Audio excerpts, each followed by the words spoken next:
नमस्कार। आज हम महाभारत के एक अहम, बहुत ही मार्मिक प्रसंग पर चर्चा कर रहे हैं। जी।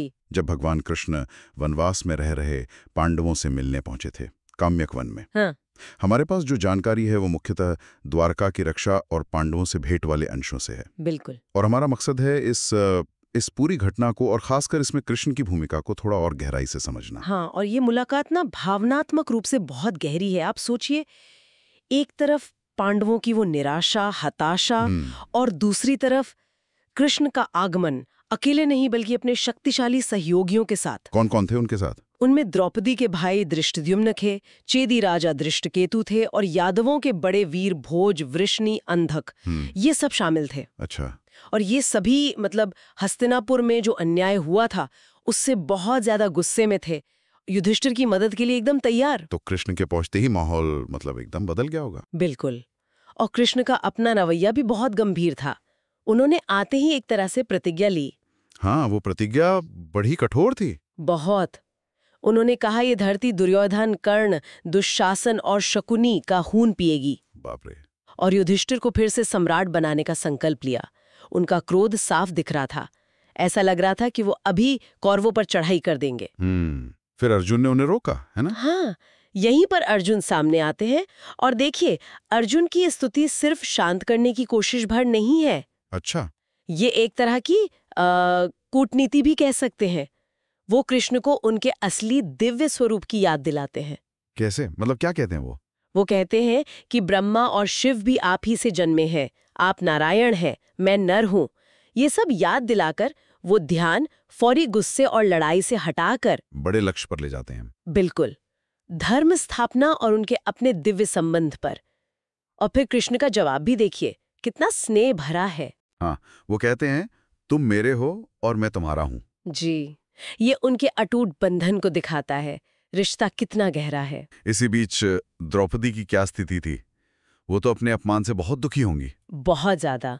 वो कृष्ण के सामने एकदम टूट सी जाती हैं, अपने अपमान को याद करती हैं, अपनी पीड़ा बताती हैं। वो कृष्ण को सब कारणों का कारण, सृष्टि का कर्ता, विष्णु, देवताओं का स्वामी, अपना आखिरी सहारा मानकर पुकारती हैं। उनका दर्द तो समझा जा सकता है।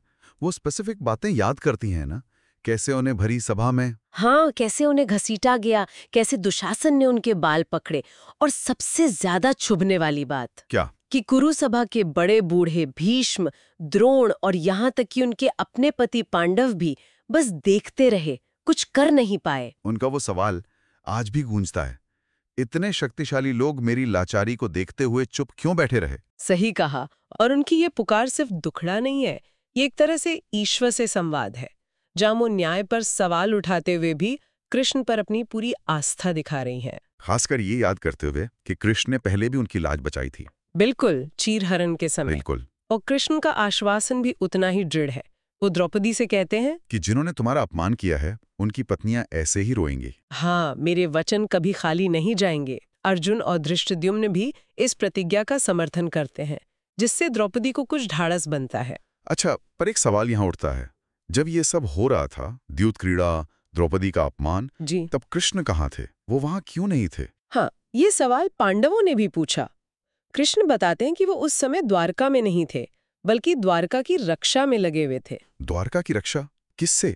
शाल्व नाम के राजा ने द्वारका पर हमला कर दिया था। शाल्व, ये कौन था? शाल्व असल में शिशुपाल का मित्र था और उसकी मौत का बदला लेना चाहता था, और शायद रुक्मिणी हरण के समय कृष्ण से हुई अपनी पुरानी हार का भी। अच्छा। उसने शिवजी की घोर तपस्या की थी और उनसे एक वरदान पाया था, सौभ नाम का एक अद्भुत मायावी उड़ने वाला नगर, या कह लीजिए विमान। उड़ने वाला नगर? हवा में? हाँ, बिल्कुल। और इसी सौभ से उसने द्वारका पर आसमान से हमला किया, पत्थर बरसाए, पेड़ उखाड़ फेंके, वज्र गिराए, जहरीले सांप, बवंडर, क्या कुछ नहीं किया। बाप रे। फिर द्वारका ने कैसे सामना किया? द्वारका की सुरक्षा व्यवस्था भी बहुत मजबूत थी। ऊंची दीवारें, घातक अस्त्र शस्त्र और राजा उग्रसेन की कुशल रणनीति। यादव वीरों ने, जैसे कृष्ण के पुत्र प्रद्युम्न, सात्यकी, सांब, इन सब ने बड़ी बहादुरी से मुकाबला किया। युद्ध तो फिर भयानक हुआ होगा। हाँ, काफी भीषण युद्ध चला। प्रद्युम्न ने शाल्व के सेनापतियों को हराया, लेकिन वो सौभ विमान बड़े चुनौती था, क्योंकि वो मायावी था, कभी दिखता कभी गायब हो जाता। प्रद्युम्न घायल भी हुए थे शायद। प्रद्युम्न घायल भी हुए, पर वो जल्दी ही ठीक होकर वापस युद्ध में लौटे। एक और दिलचस्प बात हुई थी। क्या? जब प्रद्युम्न शाल्व को लगभग मार ही डालने वाले थे, तभी नारद मुनि ने आकर उन्हें रोक दिया। रोक दिया? क्यों? क्योंकि शाल्व का वध कृष्ण के हाथों ही होना तय था। अच्छा, विधि का विधान। हाँ, और फिर कृष्ण युद्ध भूमि में पहुंचते हैं। वो हस्तिनापुर से सीधे वहीं गए थे। उनके आते ही पासा पलट गया होगा। बिल्कुल। आते ही उन्होंने शाल्व के जो भयानक अस्त्र थे, जैसे उल्का पिंड जैसा एक हथियार, उसे नष्ट किया। युद्ध इतना भीषण था कि एक बार शाल्व के प्रहार से कृष्ण के हाथ से उनका प्रसिद्ध शारंग धनुष तक गिर गया। अरे, शाल्व ने ताने भी मारे। उसने कृष्ण को भ्रमित करने के लिए माया का भी प्रयोग किया। एक नकली वसुदेव, कृष्ण के पिता, उनका कटा हुआ सिर दिखाया। ओह, पर कृष्ण विचलित नहीं हुए होंगे। नहीं, वो समझ गए कि ये सब माया है, छल है। वो अपने लक्ष्य पर अडिग रहे। और फिर अंत में? अंत में वही हुआ जो होना था। कृष्ण ने अपने सुदर्शन चक्र का प्रयोग किया। पहले उस अजेय सौभ विमान को तोड़ा, फिर शाल्व का हाथ काटा और आखिर में उसका सिर धड़ से अलग कर दिया। इस तरह शाल्व का अंत हुआ। जी। इसके बाद कृष्ण वापस काम्यक वन गए, पांडवों के पास। उन्हें फिर से दिलासा दिया। हाँ, उन्हें फिर से आश्वस्त किया, मदद का पूरा भरोसा दिलाया और फिर सुभद्रा और अभिमन्यु को साथ लेकर द्वारका लौट गए। तो ये पूरा वृत्तांत, इसमें कई चीजें एक साथ दिखती हैं। हाँ। कृष्ण का पांडवों को आश्वासन, अन्याय का क्या अंजाम होगा ये तय करना। बिल्कुल, और साथ ही उनके अपने कर्तव्य की जटिलता भी।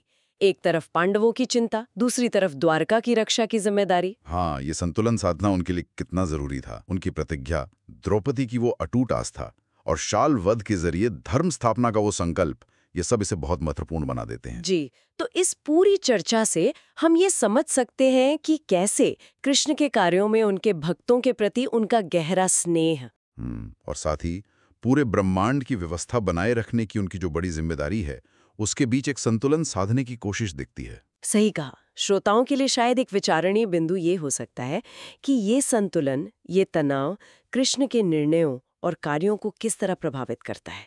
इस पर सोचा जा सकता है। बिल्कुल, इस गहरे संतुलन पर विचार करने के लिए एक अच्छा बिंदु है। आज की चर्चा के लिए आपका बहुत बहुत धन्यवाद। धन्यवाद।